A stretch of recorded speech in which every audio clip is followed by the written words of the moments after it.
বাহিরেও কি এমনি গোসল করাইব আমার মাথা থেকে বুঝি পাগড়িটা খুললা ফালাইব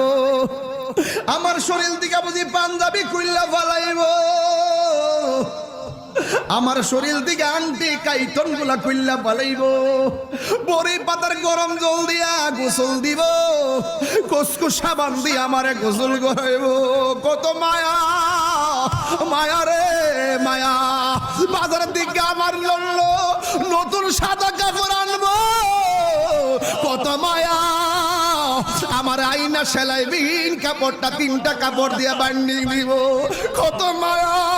কত মায়া আরে কত মায়া মায়া রে হাজীগঞ্জের মানুষ কত মায়া মসজিদের পালকি না আমার আস্তে করে শোয়া দিব কত মায়া এমনিতে কান্দের মধ্যে বার লয় না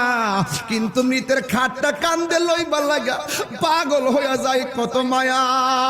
ও বন্ধু আমার নবী কয় যারা লাশ কান্দের মধ্যে লইয়া 40টা কদম হাঁটবি আমার আল্লাহ 40টা কবিরা গুনাহ মাফ করে দিবে এত আদর করে আমারে কান্দে কইরা জানাজার মাঠ নিয়ে গেছে এমন ভাবে আমার আতুর দিয়া লাইন ধরে মানুষ দাঁড়াই গেছে কত মায়া গো এত মায়া কেন আবার লাশটারে কবরে শোয়াইতে গেলে আস্তে করে হাতে দইরা কবরে মাটিতে নামাই কত মায়া কেন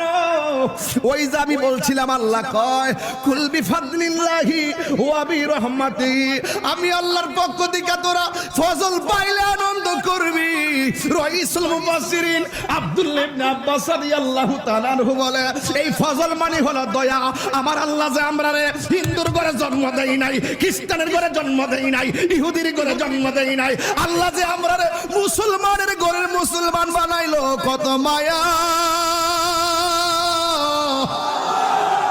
3বার আল্লাহর ডাক দিয়া বলো আল্লাহ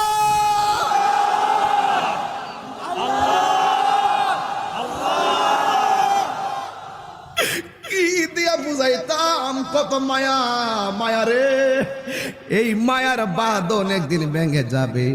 এ দুনিয়া ছেড়ে চলে যাবে একদিন মায়ারি বাঁধন ভেঙে যাবে একদিন